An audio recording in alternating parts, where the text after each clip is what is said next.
여러분을 잠수함 커뮤니티에 초대하고자 합니다. 안녕하세요. 유보트 연구소 코만단트 초이입니다. 오늘 유보트 이야기는 유명한 영화 다스 보트입니다. 구글에 잠수함 영화로 검색을 해보니 보시는 것과 같이 수많은 영화들이 나옵니다. 이 중에 현재까지 불멸의 1등은 다스 보트입니다. 보통 전쟁 영화는 성자의 시각에서 제작이 되죠. 보통 연합군은 선의적으로, 독일군은 부정적인 이미지로 묘사가 됩니다. 어떻게 독일 영화인 다스 보트가 지금까지 계속 1등을 할 수 있을까요? 이 영화의 바탕은 다스 보트라는 소설입니다.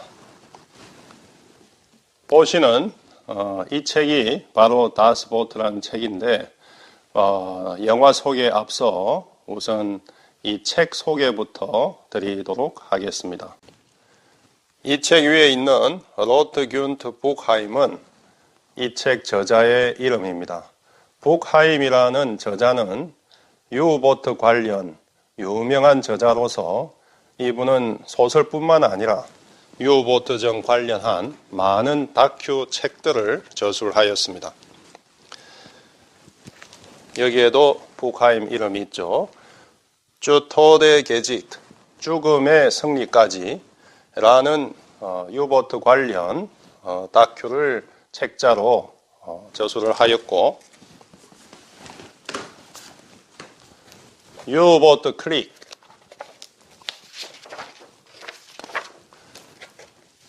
유보트 전쟁사를 사진과 설명을 곁들여서 북하임은 귀중한 사료를 남겨주었습니다. 이 북하임은 어떻게 유보트 관련 전문가가 되었을까요? 이분의 원래 직업은 작가였습니다. 1940년 2차 대전 중 독일 해군에 입대를 해서 정훈 장교로서 근무를 했습니다. 국내에는 종군 기자로 많은 소개를 하는데 정확히 말하면 정훈 장교가 맞겠습니다.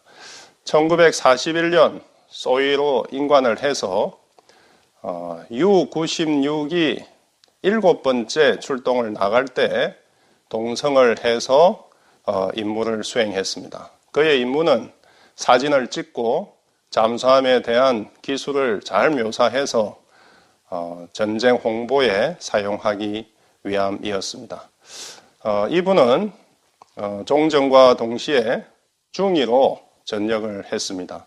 이후 사회에서 지속적으로 작가로서 활동을 했으며 유보트 관련 많은 다큐를 제작하고 또한 일반 소설도 많이 발간을 했습니다. 1973년도에 소개한 다스 보트를 발간했는데 발간과 동시에 베스트셀러가 되었습니다. 이 다스 보트에 나오는 그 인물들은 그가 U-96을 타고 나갔을 때 만났던 그 장교들의 이름을 사용하였고 그의 경험이 이 소설 속에 크게 반영이 되었습니다. 이분은 굉장히 사실적인 묘사를 중요시했으며 이것은 소설이라기보다는 사실에 근거한 귀중한 전쟁사였습니다. 우리에게는 다스 보트가 아주 유명한 영화고 또 사실적으로 가장 잘 묘사된 잠수함 영화로 알려져 있지만 이 북하임은 감독에게 사실적인 묘사가 부족하다고 끝까지 불평을 하였다고 합니다. 그만큼 이 작가는 아주 사실적인 기록에 대해서 관심이 많았던 그러한 작가입니다. 보시는 이분이 북하임입니다. 그러면 지금부터 영화 소개를 하도록 하겠습니다. 이 영화는 보시는 바와 같이 1982년 아카데미 영화제에서 최우수 감독상을 포함해서 작품상, 각색, 촬영, 편집, 사운드 편집상 등 6개 부문에 지명된 유명한 영화입니다.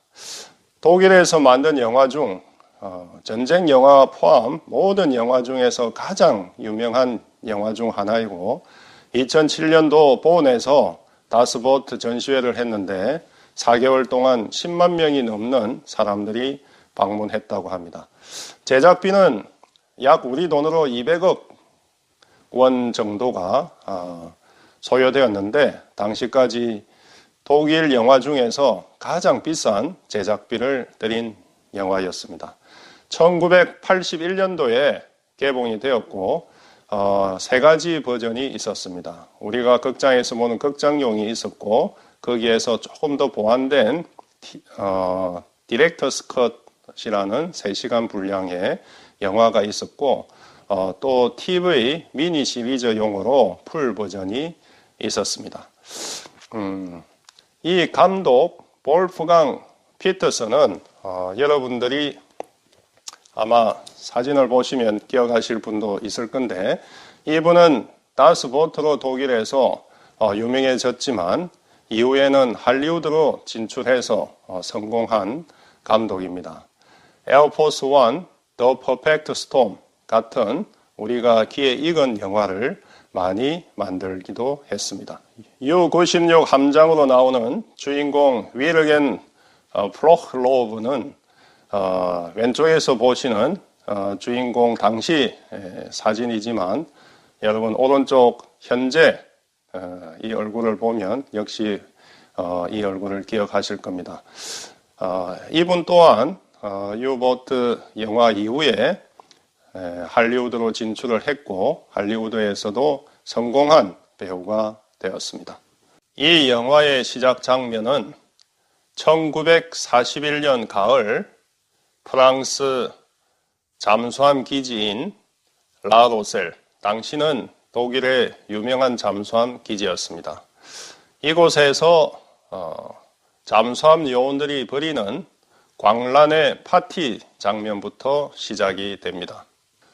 광란의 밤을 보내고 다음 날 U-96은 출동에 나서게 됩니다. 성조원들은 어제 그 난잡스러운 분위기는 어디로 가고 비장한 각오를 다지며 출동을 하게 됩니다. 이야기의 전개는 베르너 소이가 정훈 장교로서 열심히 사진도 찍고 인터뷰도 하면서 활동을 시작하는 장면으로 전개가 됩니다.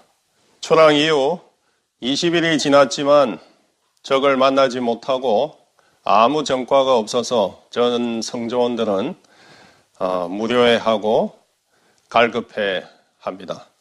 드디어 적 구축함을 발견합니다. 하지만 파고는 높고 잔망경 심도에서 적을 인지하기가 어렵습니다. 함장은 공격을 시도하지만 공격 전에 오히려 공격을 당하고 마는 상황이 되고 배는 회피 기동을 합니다. 폭내가 떨어지고 배에는 큰 손상을 입게 됩니다. 하지만 금방 그 손상에 대한 복구가 이루어지고 큰 피해 없이 임무지로 다시 이동을 하게 됩니다. 이후에는 거친 파도와의 싸움입니다. 성조원들은 흔들리는 배 속에서 힘들어하지만 마침 그 파도 속에서 동료 잠수함을 만나 기쁨을 나누기도 합니다. 드디어 적 상선 선단을 발견하게 됩니다. 밤에 보름달은 비치는데 바다는 잔잔합니다.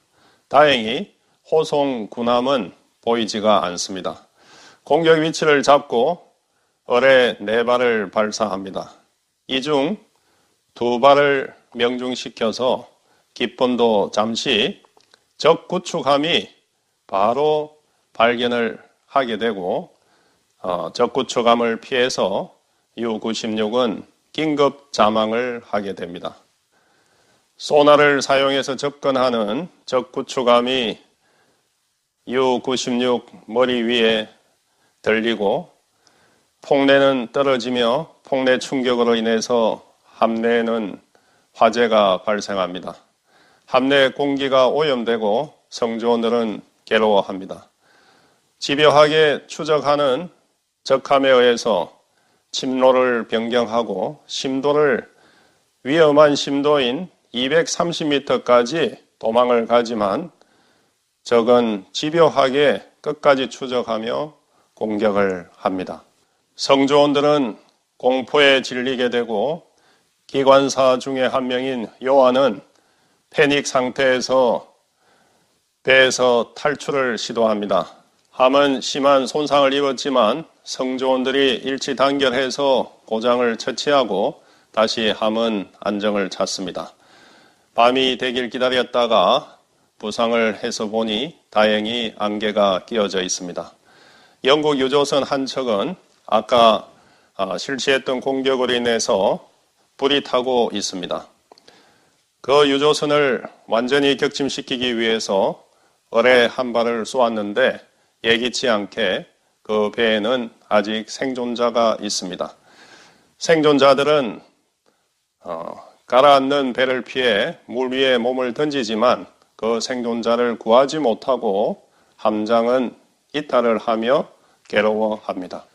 이제 크리스마스가 며칠 남지 않았습니다. 이제 임무가 종료되고 모항인 라로셀로 입항을 고대합니다. 하지만 그 기쁨도 잠시 새로운 지시가 내려옵니다. 이탈리아 라스파치아 항으로 입항하라는 것입니다. 그 말은 지브롤터 해협을 통과하라는 의미입니다. 출동 기간이 연장된 것도 서운한데 목숨을 건 항해가 예상되어 있기 때문에 전 성조원들은 사기가 저하됩니다. 출동 기간 연장에 따른 군수 적재가 필요해서 U-96은 스페인의 비고항에 입항을 하게 됩니다. 독일 상선에서 군수 적재를 하고 짧지만 좋은 음식을 대하게 됩니다. 함장의 의도는 정훈 장교인 베르너와 아내가 아픈 기관장을 하함 조치하는 것이 본인의 의도였는데 상부에 의해서 거절됩니다. 함장은 이 상황을 힘들어합니다. 통과해야 하는 지브롤터 해협의 최소 폭은 7마일밖에 되지 않습니다. 함장의 의도는 야간을 이용해서 가장 정숙한 상태로 수상으로 접근한 다음 해협 통과 직전에 자망을 하는 것입니다. 영국 경비 구축함이 800야드까지 가까워오지만 잘 피해서 계속 해협으로 접근을 하고 있습니다. 하지만 적 항공기에 발각이 되고 조명탄이 터집니다. 항공기는 공격을 하고 수상함까지 공격에 가세합니다. 함은 긴급히 자망을 해서 회피를 시도하지만 적의 공격은 계속됩니다. 손상받은 배는 수중에서 기동을 할 수 없는 상태가 되고 바닥에 가라앉게 됩니다. 이 심도는 280m이고 배가 견디기 어려운 심도입니다. 약한 부분이 터지고 바닷물이 들어옵니다. 함의 주요한 장비들은 작동을 할 수 없는 상태가 됩니다. 컴프레서가 고장이 나서 압축 공기를 사용할 수 없는 상태가 됩니다. 배는 부상할 수 없고 추진 모터도 되지 않습니다. 함 내에는 이산화탄소 농도가 올라가고 1.8% 이상 오염이 됩니다. 성조원들은 숨쉬기가 어려워지고 성조원들은 서로를 격려하며 거의 포기 상태에 들어가게 됩니다. 기관장은 열심히 한복구를 위해 노력을 하고 고장난 배터리를 회복시키기 위해서 철사로 배터리를 점퍼시켜서 사용 가능한 상태로 만듭니다. 컴프레서도 다시 고치고 드디어 16시간 만에 함은 작동할 수 있는 상태가 됩니다. 배는 조용히 부상을 합니다. 적은 이미 포기를 하고 현장에 보이지 않습니다. 함장은 조용히 함교에서 라로셀로 침로를 지시합니다. 성조원들은 거친 호흡을 내쉬면서 항교탑 밑에서 신선한 공기를 마시기 위해 모여듭니다. 드디어 U-96은 모항인 라로셀 항에 입항을 하게 됩니다. 마침 때도 크리스마스 이브입니다. 많은 환영객들이 나와 있고 성조원들은 기쁨을 만끽합니다. 성조원들은 기쁨에 젖어 이제 육상으로 내리기 직전 마침 영국 항공기가 폭격을 시작합니다.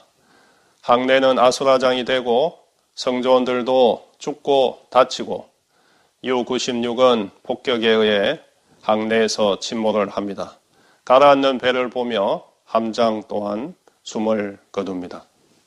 이상이 이 영화 줄거리입니다. 그러면 1941년의 상황을 이해할 필요가 있겠습니다. 개전을 1939년 9월 3일에 시작을 했는데 이후 1940년 5월 31일까지 보시는 상황은 지금 왼쪽에 있는 사진과 같습니다. 영국 근처에 많은 배들이 침몰된 표시가 보입니다. 작게 표시된 검은 점이 영국 상선들이 격침된 곳이고 빨갛게 조금 두껍게 표시된 위치가 독일 유보트들이 격침된 곳입니다. 영국은 무방비 상태로 영국 인근에서 많은 배들이 가라앉게 됩니다. 오른쪽 보시는 이 사진은 1940년 6월 1일부터 1941년 3월 말까지의 상황입니다. 이제 영국은 해상 보급로를 지키기 위해서 피나는 노력을 하지만 더 많은 배들이 영국 근처에서 가라앉게 됩니다.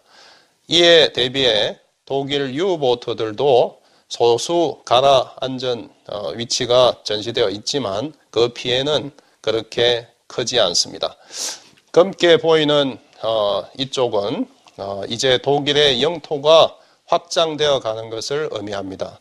프랑스와 이태리, 아프리카까지도 이제는 독일의 영토가 되어서 독일의 그 활동 범위는 점점 늘어나게 됩니다. 그러면 다스보트의 배경이 되는 1941년 상황으로 돌아가 보겠습니다. 이제 연합국은 제공권을 확보하게 됩니다. 보시는 원은 제공권이 확보된 구역입니다. 독일은 그 영토를 확장하게 되고 지중해에서의 활동도 주요한 구역이 됩니다. 이제는 영국 근해에서 유보트 작전이 제한됨에 따라서 이제는 원해에서 유보트 작전을 하게 되며 보시는 바와 같이 영국 상선이 침몰된 위치들도 영국 근해보다는 대서양 중앙에 많은 배들이 피해를 입게 됩니다.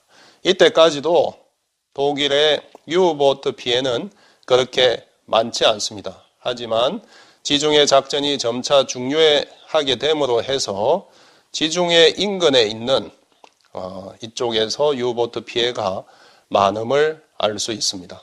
다스보트의 배경이 되는 우리 대서양과 지중해 인근의 지명을 한번 보도록 하겠습니다. U-96은 프랑스 영인 라로셀 항에서 출항을 하게 됩니다. 당시에는 이미 프랑스는 독일이 점령을 하였고 라로셀 항은 독일의 주요한 유보트 기지가 되어 있었습니다. U-96은 라로셀 항을 출항을 해서 왼쪽에 있는 대서양에서 작전을 수행 후 다시 라로셀에 입항을 할 계획이었습니다. 하지만 입항을 해야 될 시점에 상부로부터 라스파치아로 입항하라고 명령을 받게 됩니다. 라스파치아는 이태리에 있는 한 군데, 이곳 또한 이태리 또한 독일의 점령지가 되었고 유보트의 기지였습니다. 당시 독일 입장에서는 아프리카와 지중해 작전이 점점 주요하게 되었고 잠수함도 지중해 투입이 필요한 시점이 되었습니다. 당시 가용한 잠수함 90여 척 중에 히틀러는 30척을 지중해와 북해에 배치하라고 지시합니다. 출동이 연기됨에 따라서 U-96은 스페인에 있는 비고항에 들어가서 군수 적재를 하게 됩니다. 이곳에서 함장은 기관장과 정훈장교를 하암 조치를 시도하지만 상부로부터 거절을 당합니다.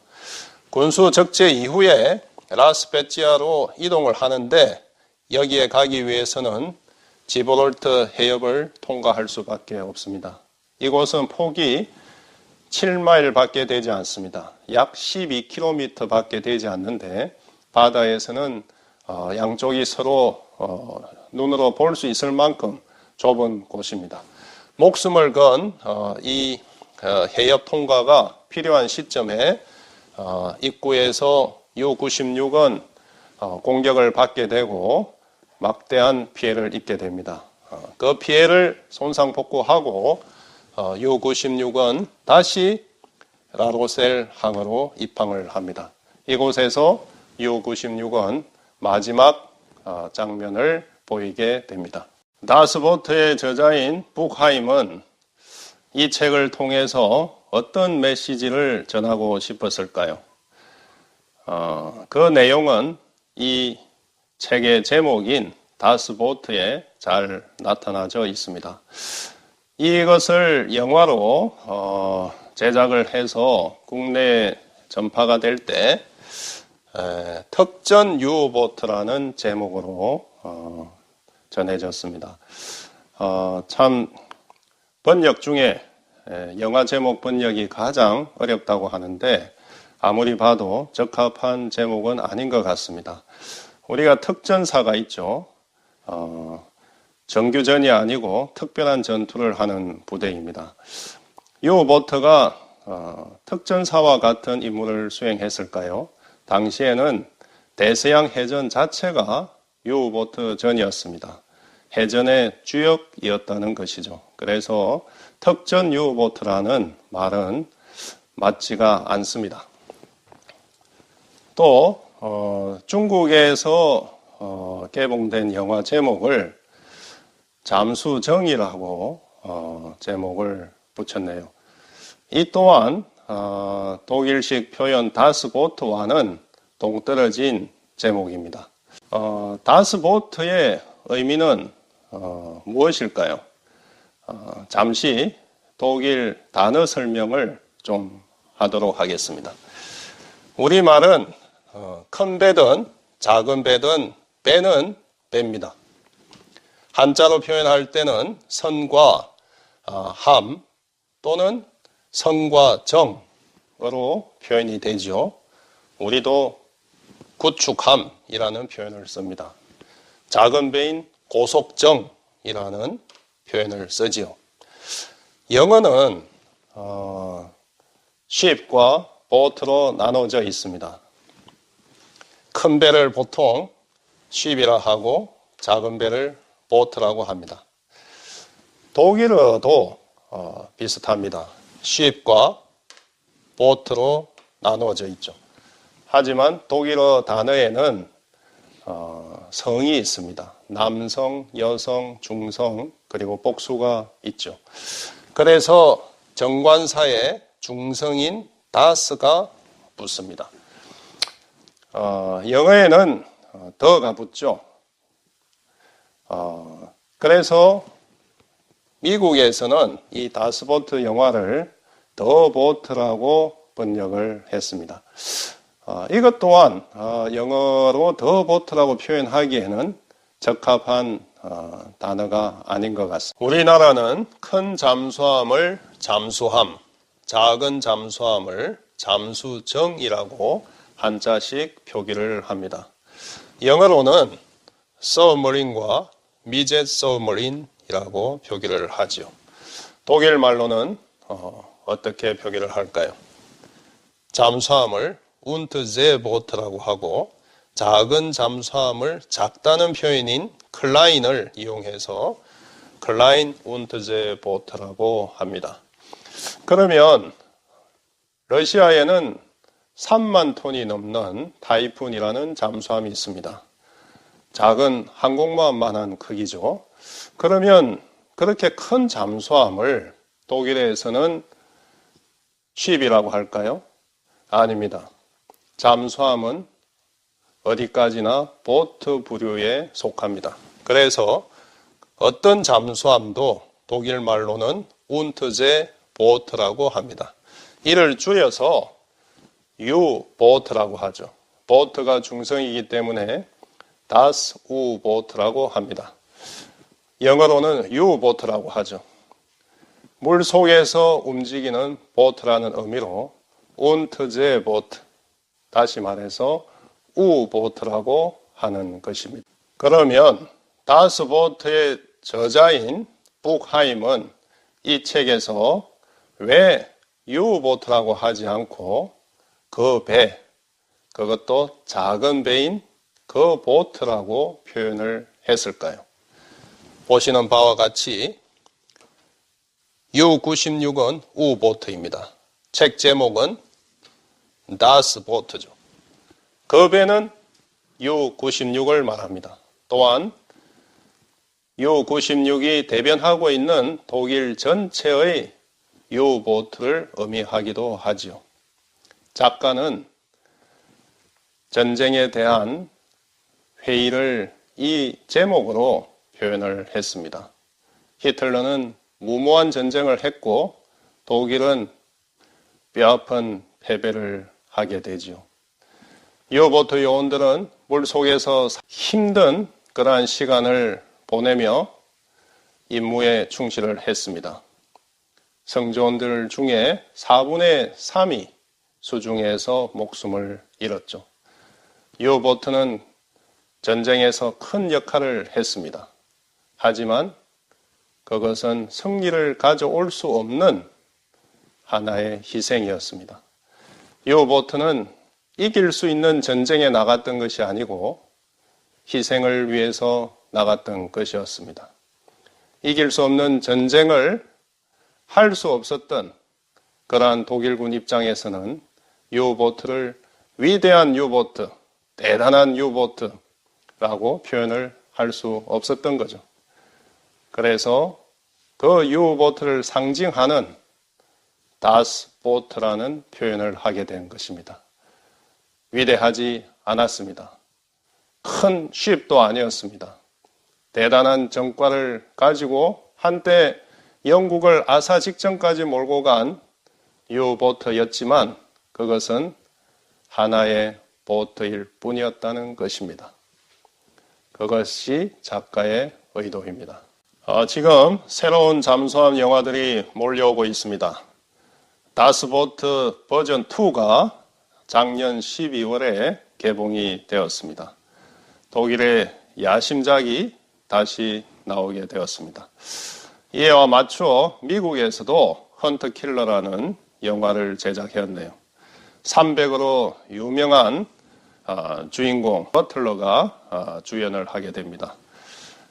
관심을 가지시고 재밌는 영화를 즐기시기 바랍니다. 다음 시간에는 오늘 소개드린 다스 보트에서 일반인들이 가지는 그 의문점들을 제가 설명을 해드리도록 하겠습니다. 안녕히 계십시오.